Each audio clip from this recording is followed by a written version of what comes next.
ஒரு கதை கேட்போமா?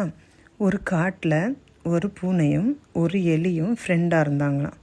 ஆனால் இந்த பூனை எலிகிட்ட சொல்லியிருக்கோம், நான் உன்னைய சாப்பிட மாட்டேன்.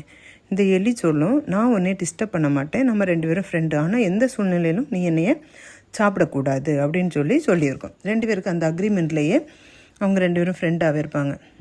ஒரு நாள் பார்த்தா இந்த எலி அப்படி வெளியே வந்து கூண்டிலேருந்து வெளியே வந்து பார்க்கும்போது பூனையை காணவே இல்லை. ரொம்ப தேடி பார்க்கும், எங்கேயுமே காணாது. அப்படியே சோர்ந்து போய் வீட்டுக்கு போயிடும். போனால் அந்த எலியோட குட்டி எலி கேட்கும், ஏம்மா சோகமாக இருக்கீங்க, பூனை மாமாவை காணலையா அப்படின்னு கேட்ட உடனே அந்த தாய் எலி சொல்லும், ஆமாம்மா பூனை மாமாவை தேடி தேடி பார்த்தேன், காணலை அப்படின்னு. உடனே இந்த குட்டி எலி சொல்லும், நீங்கள் சாப்பிடுங்கம்மா, நம்ம 2 பேராக சேர்ந்து போய் தேடி பார்ப்போம் அப்படின்னு சொல்லி குட்டி எலி சொல்லும். இப்போ 2 பேரும் சாப்பிட்டுட்டு தேட போவாங்க. தேட போன இடத்துல பார்த்தா இந்த பூனை வந்து ஒரு வேடனோட வலையில் மாட்டியிருக்கும். இவங்க சாயங்காலம் 5 மணி போல் கண்டுபிடிச்சிருவாங்க. அப்போ உடனே இந்த பூனைகிட்ட கேட்பாங்க, இந்த எலி கேட்கும், தாய் எலி கேட்கும், நீ எப்படி மாட்டிக்கிட்ட அப்படின்னு. அப்போ காலையிலே நான் வரப்போவே இவன் வந்து என்னை அந்த வேடன் வந்து வலையில் மாட்ட வச்சுட்டான்.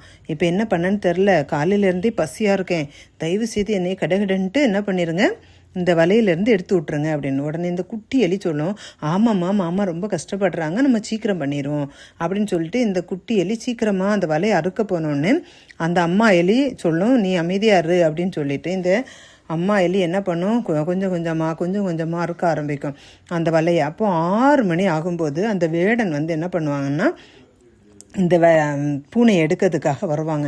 கரெக்டாக அந்த சவுண்டு, காலடி சவுண்டு கேட்டோடனே இந்த அம்மா எலியும் சின்ன எலியும் ஸ்பீடாக வந்து அறுத்து பூனையை வந்து தப்ப வச்சுருவாங்க. வேடன் வரும்போது 2 எலியும் ஓடிடும், பூனையும் ஓடிடும்.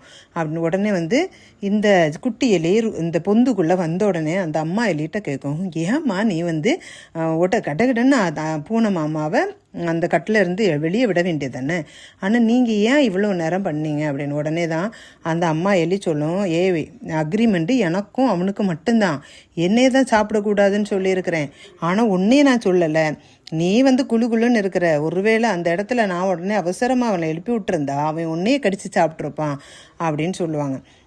அந்த இடத்துல எலி வந்து ஞானமாக செயல்பட்டு, அதாவது எந்த இடத்துல என்ன சொன்னோம், எப்படி இருக்கணும் அப்படிங்கிறத அந்த எலி ஞானமாக நடந்துக்கிட்டது போல் நம்மளும் நம்ம வாழ்க்கையில் நிறைய இடங்களில் நிறைய காரியங்கள் பேசியிருப்போம். ஆனால் எந்த இடத்துக்கு அது உகந்ததோ, எப்படி நம்ம ஒவ்வொரு இடத்துலையும் நடந்துக்கணுமோ அதுக்கு ஏற்றபடி ஞானமாக நடக்க கர்த்தர்கிட்ட நாமும் எப்போவுமே ஞானத்தை கேட்கணும். அதுக்கேற்ற ஞானத்தை கர்த்தர் நமக்கு தருவாங்க. ஓகேவா?